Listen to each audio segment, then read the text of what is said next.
Okay? And I think even they forget the name sometimes. Okay? So these are your gyri, your sulcis, and your fissures. Your fissures are deeper grooves. Your sulcis are also grooves when you can need them. So remember that your brain has different lobes, and the lobes sit under the cranium, and the area of the cranium is the area of the brain that sits under it.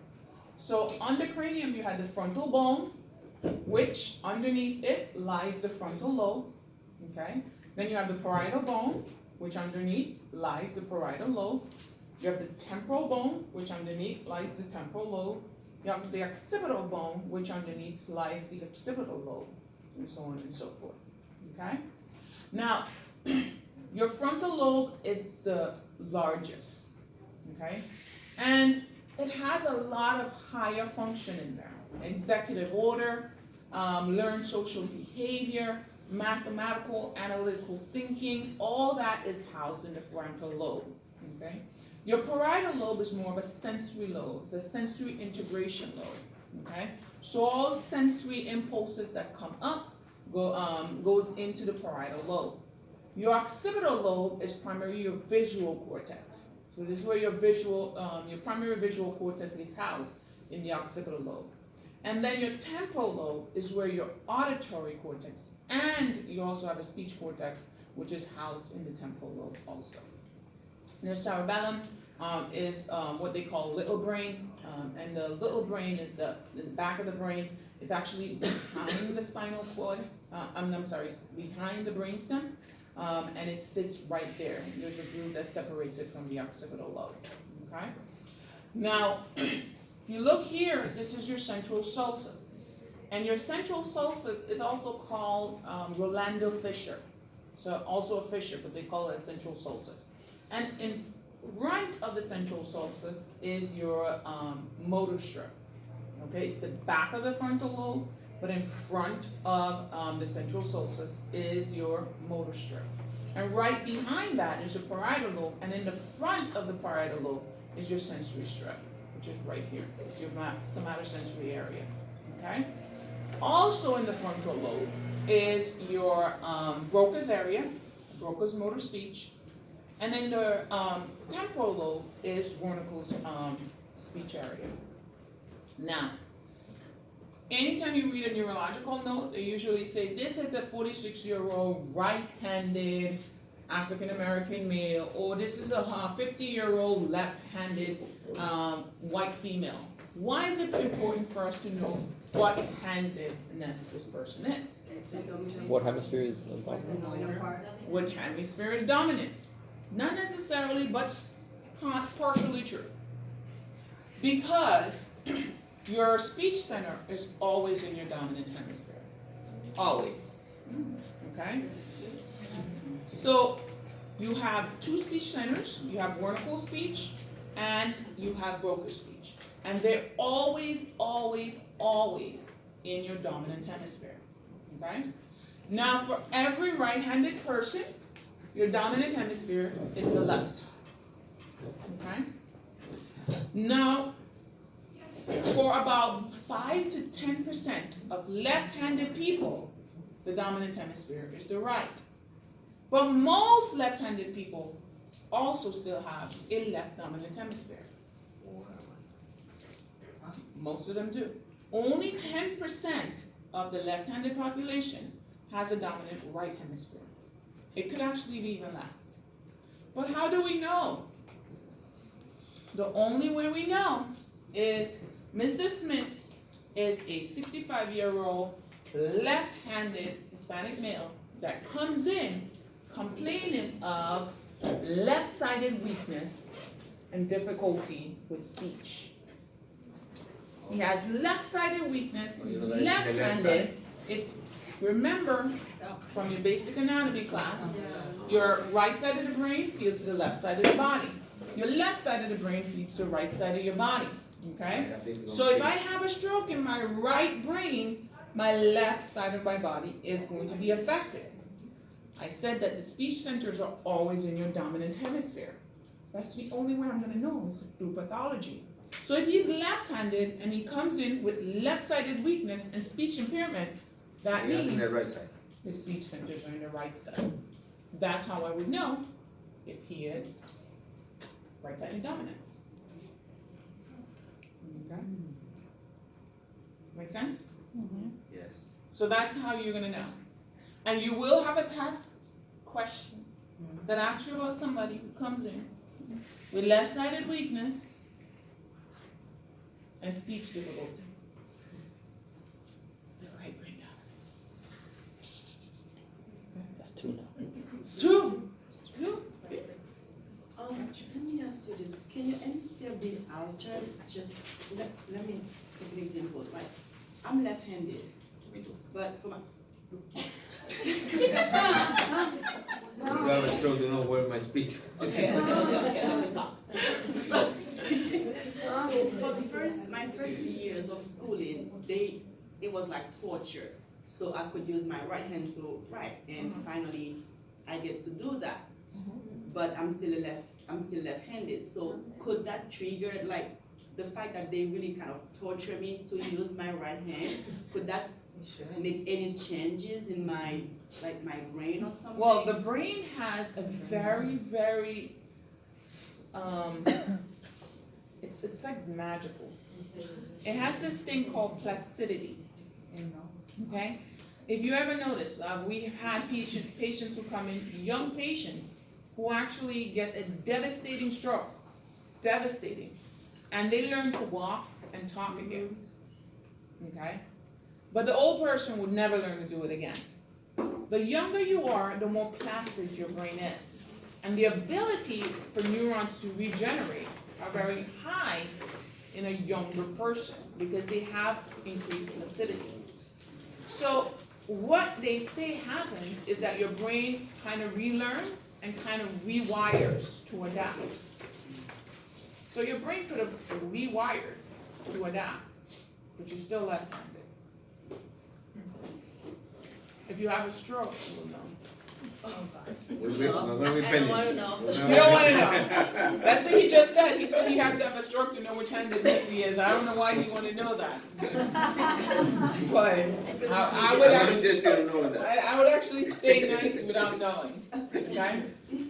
And then your medial longitudinal fissure is what basically goes straight down the middle and separates the right hemisphere from the left hemisphere. Okay? Make sense? So you have two cerebral hemispheres, your left and the right, okay? And you have, the left hemisphere is your analytical brain. That's where all your reading, writing, arithmetic, learned social behavior, sequential order, your speech centers are in your left hemisphere if you're left hemisphere dominant, which is most people, okay? Your right side of the brain, that's why they say people who can just pick up the piano and learn to play it without even practicing are right brain dominant. It's because they associate the right brain with artistic capabilities. Your spirituality, all that is housed in the right brain. Spatial awareness, the ability to know where your body is in space and time is housed in the right side of the brain. Okay? So if you have a right MCA stroke, that's why people with right MCA stroke a lot of times have what we call extinction. They don't know the left side of their body. There are people who have a right hemisphere stroke and you put their hand in front of them and they have no idea it's there. Okay? Because they lose the ability to know where their body is in space and time. Okay? So left hemisphere, again, in most people it's the dominant hemisphere. Reading, writing, arithmetic, methodological, logical reasoning, science, sequential order, ability to perform intricate tasks, all housed in the left hemisphere. Okay? The right hemisphere, most people it's the non-dominant hemisphere. Spatial awareness, art appreciation, processing figures, faces, remembering places, imagination, reasoning, spirituality, motor control for the left side of the body, all housed in the right hemisphere. Okay. Now, the different lobes. The frontal lobe, on the picture we just looked at, is the biggest lobe. Okay? and it actually has the most higher function, higher centers or sequential order or the most analytical capability is housed in the frontal lobe. Okay, so you have the prefrontal, goal-oriented behavior, short-term memory recall. You have the premotor. Okay, then you have the primary motor, which is that motor script that we talked about. Okay, and your cortical spinal tracts come up into that primary motor area, which we'll talk about. And then you have Broca's speech area. Okay, there is a Canadian scientist, I don't remember his name, is Brodmann. Brodmann is, I don't remember his name, but he actually is the one who actually came up with the idea that that you can functionally know which part of the brain actually innervates where. And what he did is that he would open someone's skull, and then when he opened their skull, then he would actually touch different parts of the brain to elicit a response.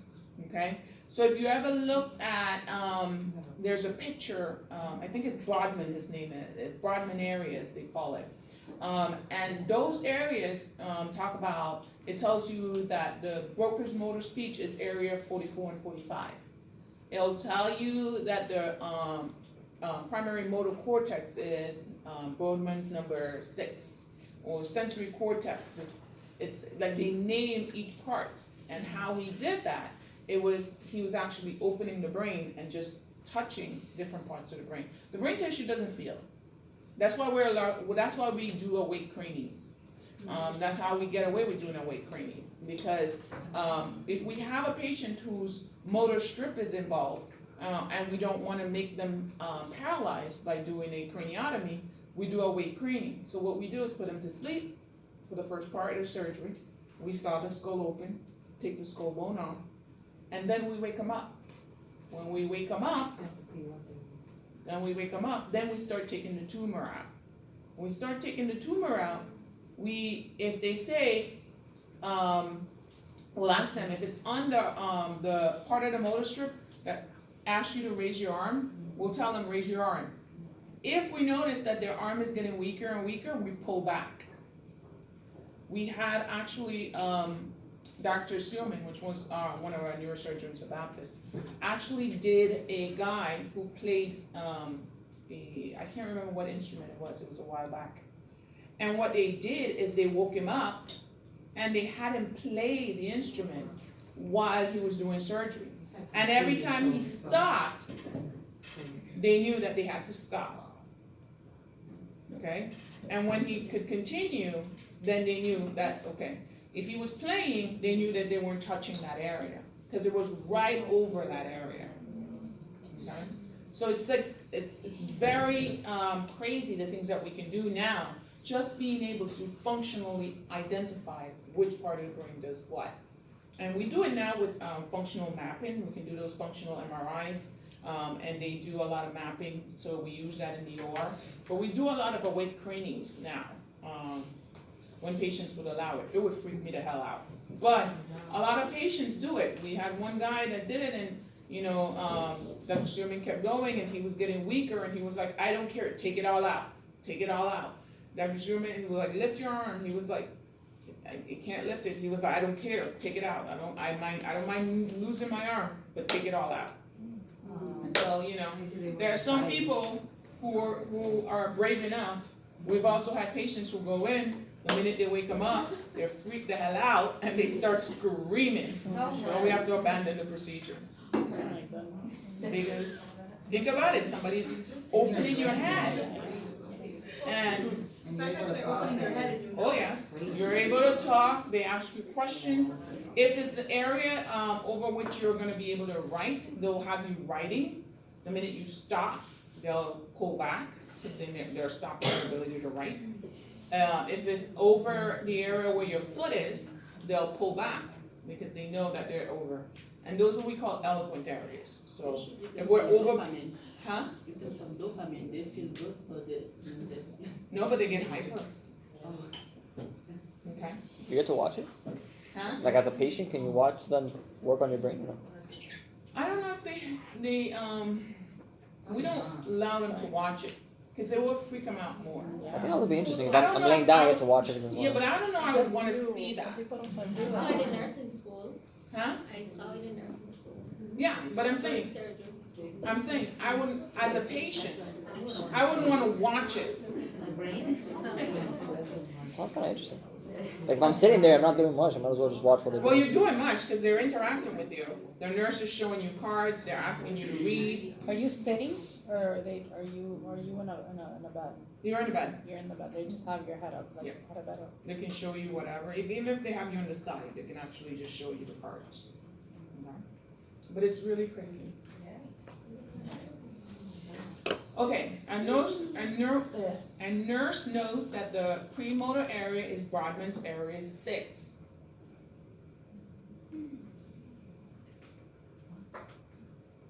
Is Three. motor area, the premotor area. 4, no? Involved in programming motor movements. Motor area. The parietal lobe, sensory input lobe, your occipital lobe we talked about, visual cortex. Remember, your retina gets the light reflex, but your occipital lobe is what tells you what you're looking at. So your occipital lobe interprets the light reflex. So your retina sees it, or takes the light reflex, and your occipital lobe interprets it. Your temporal lobe is a primary auditory area, and it's the home for Wernicke's area. Wernicke's area is receptive speech. Remember, you have Broca's area. Broca's area is motor speech. Wernicke's area is receptive speech. So my Broca's area is firing 100,000 times per minute right now. If you're sleeping, you're not. But if you're not and you're paying attention to me, then your Wernicke's area is firing at 100,000 times per minute right now. Okay? Because you're understanding what I'm saying. So my ability to speak to you is Broca's. I'm using Broca. Your ability to understand what I'm saying, you're using Wernicke's area. Okay? They're actually doing some studies, and they saw that people who have a Broca's aphasia can still sing. So they're thinking that singing comes from a different area, so they're trying to look into that. But they're saying, they can still sing. So here are the lobes. And we kind of went through them already. We kind of went through what they did, okay? But just to reiterate, your frontal lobe, which is your biggest lobe, okay? Then you have your premotor strip, then you have your central sulcus. Behind that is your sensory or your sensory area. You have your sensory strip is right behind, in front of it, and then your parietal lobe. You also have your occipital lobe, which is your primary visual cortex's house there, and it's in the back. And then you have your temporal lobe, which is a home for auditory. Memory is also housed in the temporal lobe. Okay?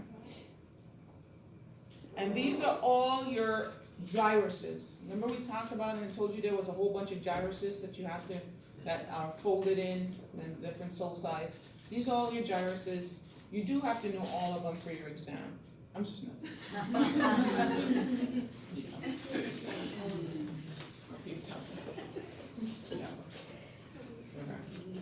That made you wake up a little bit though.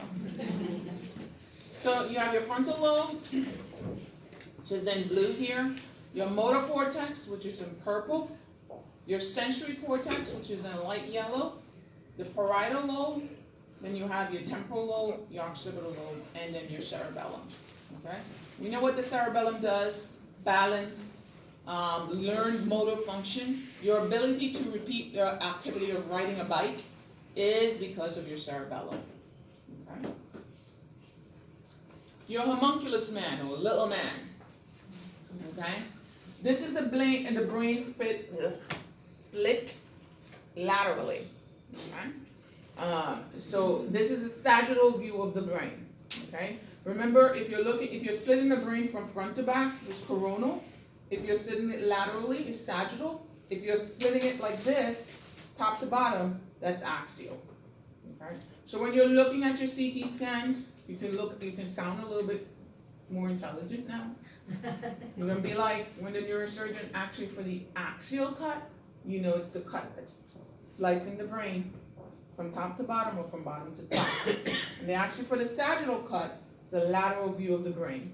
Actually for the coronal cut, it's the front to back view of the brain. Okay? So this is a sagittal cut. And it's a sagittal cut because it's split right in the middle. So we're only looking at one half of the brain here.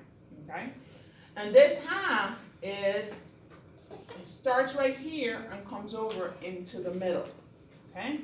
And homunculus man is basically saying that if I have a damage to my brain, if I have a damage and the damage starts here, if it's right down in here, most of what's going to be affected is my tongue and my ability to swallow.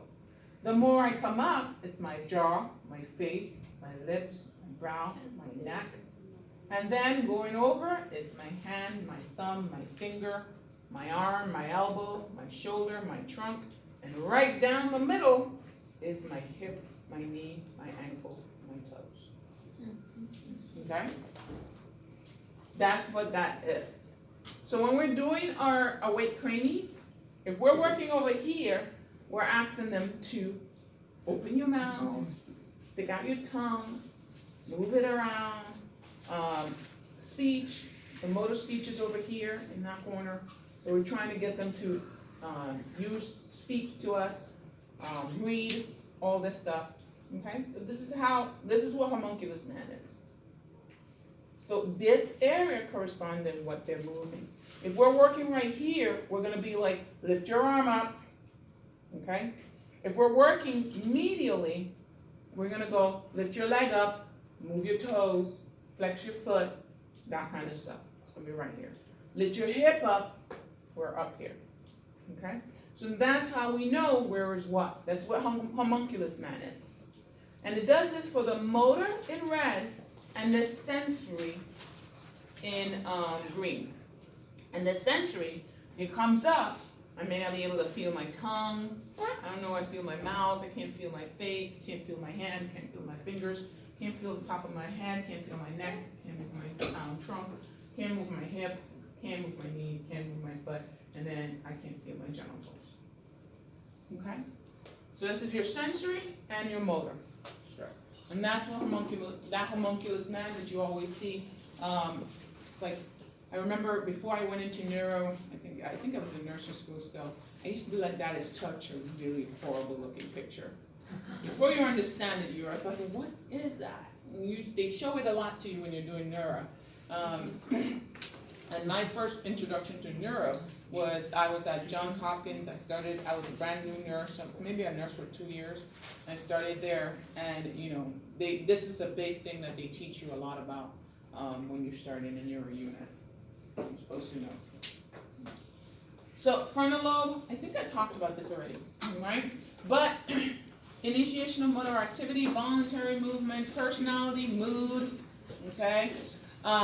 People with flat affects that come in and not doing anything, you're thinking, and a lot of times they get diagnosed with depression.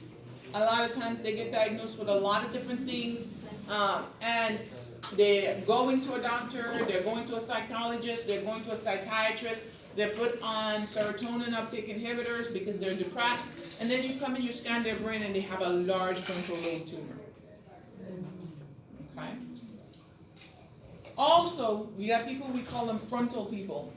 You see them in the hospital, they take off the hospital gown, and they're just walking out of their room, walking everywhere, and they have no inhibitions whatsoever. And if you're on a neuro unit, you call them frontal. Okay? Because their ability to learn social behavior, their ability to inhibit these type of activities is gone, because they knock out their frontal lobe. Broken speech, conscious thought, abstract thinking, judgment, okay? Home for the primary motor area of the cerebrum. The parietal lobe is your sensory lobe. Home of the primary and secondary somatosensory area, and your somatosensory association cortex. Your temporal lobe, we talked about this, is your auditory area, receives and process information. from the auditory pathway. It also has vertical speech, and it also has a function in memory. Okay. Vertical speech is in the temporal lobe. Okay. Vertical's area. The occipital lobe, primary visual cortex, visual perception and interpretation is housed in the occipital lobe.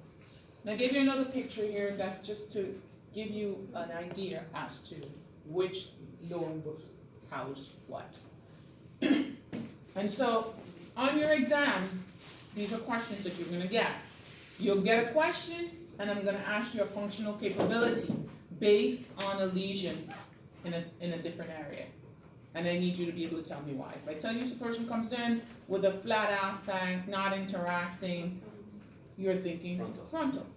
If I tell you that the person lost their ability to see on the right side of their body, you're thinking occipital lobe lesion.